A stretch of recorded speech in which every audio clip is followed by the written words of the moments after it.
Okay, good afternoon, everybody. I sound a little bit croaky because of the cold, but I think I'll get there. Okay? Numele meu este incredere. That's Imani in Swahili. Okay? The title was supposed to be Education in Digital Era, Opportunities and Challenges. Or depends on which one do you want to put first, the challenges and then opportunities, or you're going to start with opportunities and then the challenges. Why did I choose challenges and opportunities? The reason behind this decision was that this talk is not about the advantages and disadvantages of education in the digital era. Because the problem is, if you ask a student about what are the advantages and disadvantages of using technology in education, they're going to give you quite a lot of answers. And once they find a lot of disadvantages, then what? When they find a lot of advantages, then what? That could be so limiting. So in this talk, I'm not actually going to try to provide the answers, but rather, I'm going to try and raise a couple of questions. So whatever I say here is debatable. Professor Rares, if I pronounce it right, he has actually covered quite a lot of what I wanted to say. And then I was thinking, should I still stand up and say something? Okay.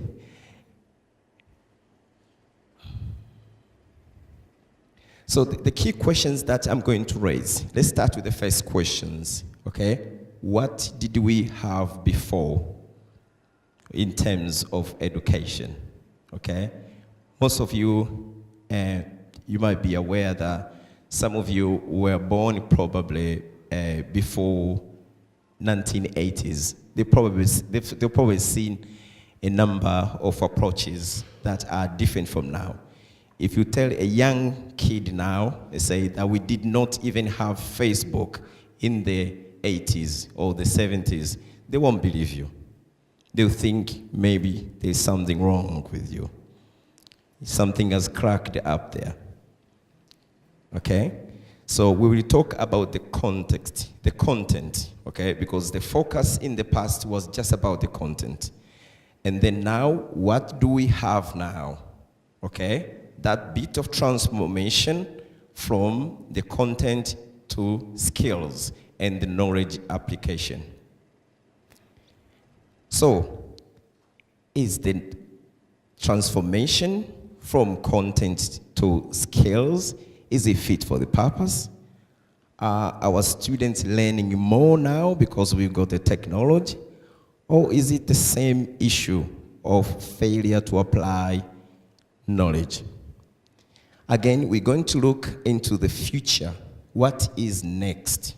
Okay? So we're not going to start hating technology, the same as Professor Aris mentioned. Okay? There's no point of sending that fear that one day probably the learning will be transformed to the extent that people will have nothing up there. Simply because there's too much information and they don't know how to apply it or how to select the right information. Okay? But I've just noted that we've got a couple of business owners here and the employers. What are the implications to or the implications for the businesses? Are we going to have those graduates who just sit at home and they'll come up and say, I've got a degree, I've got an MBA online, I can run a business. Can they actually run a business? Okay. Coming back to the previous speaker as well, what type of the professors are we going to have in the future? Are we going to have one professor who will be stationed in Washington? The professor was never seen any student in his life, and he says, I'm a teacher. I'm actually passing the knowledge I've been passing knowledge from generation to generations, and now I'm only doing it online. I'm sitting in my bedroom, and I've got 1 million students. There's no interaction. Okay, so let's just look at the pre-digital technology. Before the introduction of these hypes of technology and iPads into the education system, what did we have? We had to memorize, okay? I'm so lucky that I've had that bit of education from both sides of the world. Because when I was growing up in Tanzania, I went through primary school and secondary school, okay? And then about 19 years ago, I moved to Britain. It was a bit of a shock. It was for the first time I saw a student with a computer. And trust me, this is 19 years ago. I was so surprised. The teacher is talking and the students are typing. I thought they were very disrespectful. I just couldn't believe. Why shouldn't you just listen to the tutor? Why shouldn't you write in your notebooks? What happened to those books? Yeah? And when it was time to read, somebody would go in Google, type in Google, download everything, and then say, I've got everything. And then what happened to that library? Okay? So this is what we had in the past. Okay? It was about repeating, trying to repeat so that you can make it perfect. Was it useful? Was it bad? I'm not going to tell you that it was a bad approach because it used to work for some. We still have people who are of old generation. They are very, very good. They are well-mannered. They are technically very good. But the problem that they didn't have those interruptions, okay? So it was not a disruptive education. They had a chance to learn more simply because Facebook was not there. Okay? So the current focus that we have is either we seem to believe that the technology is probably developing our critical thinking. Okay? Are we becoming inquisitive? Are we actually able to research more? I've got a number of research students. This is the problem. When I was doing my PhD in 2002 in Great Britain, we didn't have much of the, library researches. Okay, we had the books. I was still using my notepads, but now we have students who have got all sorts of computers, but they are still struggling to finish their research on time. So the issue now is moving from that content and the use of the contents. Okay? So we believe that at the moment, students are attempting to try to use the technology to access information. And sometimes it's not just accessing, it is just fact searching, trying to establish the facts. But are they actually establishing the facts and learning at the same time? Or do they just know it all and then that's it? Okay, we've got the interactive whiteboards, we've got the smart boards now. And also, we've got the blackboard. I don't know if you're using the blackboard here as well. Yeah, it's very common. I use it at the university. I mark everything online, and the student will see all the feedback online. And then that's it. Sometimes, because I've got so many students, I have no chance to give them the one-to-one feedback. I just have to write everything and say, hello, I'll probably meet you next week. And sometimes it's not easy. You have no time. And the lack of time can actually make most of the students become really, really isolated. Okay? So we got the virtual classrooms now where you got a professor who is sitting at home, as I mentioned before, and then other people taking part in the education process. But the problem is we have a number of challenges. I'm going to start concluding now. We have a number of challenges.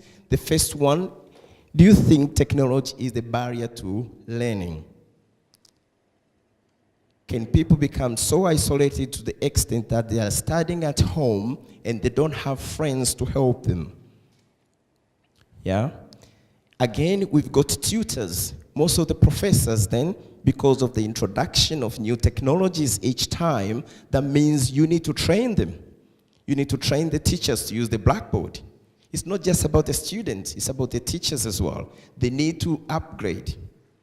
But the problem is that people are not upgrading at the same time. There's a challenge of diversity of learners. What about the older generation who are coming back into education? Those who are in the 60s and 70s, they cannot use the iPads, or they struggle, or they find it very difficult to use. How do we help them? How does the technology accommodate some of these learners? Again, this is the issue of digital divide. It's not more common in Europe, but it is common in places like Africa, where in some of the cities, students who are using the technology, they are probably more advanced than those ones who are in the countryside. Maybe it is in Romania, I'm not very sure. Yeah, but there is that divide of those people who have got access to the technology and those who haven't. There are some of the students, maybe they will come to your university. If they tell you that I've never seen a computer, don't blame them. Okay, so just a few words that I'm going to put there, okay? Are modern students becoming smarter and more problem solvers than the previous generation? I'm not sure. If you think you're a modern student, you are smarter than your father, please keep raising those questions, because I think my father is smarter than me. I'm afraid, I have to admit. The knowledge that he has, he didn't have technology or whatsoever, but he read the books, he's really smart. The issue is that we are faster in doing things, but the absorption of that knowledge is a problem. Another issue is the lack of integration, which can lead to so many depressed students. So if you're a student and you're a learner here, if you're doing your studies online, try and make some physical networks. Meet up with some other people out there and learn to interact. Okay, so the use of digital learning devices is also age dependent for the older generation. And lastly, the final conclusion is about the overload. We've got too much information at the moment, as one of the professors mentioned here. The issue now is not how to access information, is how to manage the information. Okay, selection. You have it's like having 1 million books to read, and then you've only got one head and 1 minute. So we end up having a lot of students who, unfortunately, they are trying to fit 40 hours into 24 hours. And that's the challenge of the future that we have. Thank you very much for listening.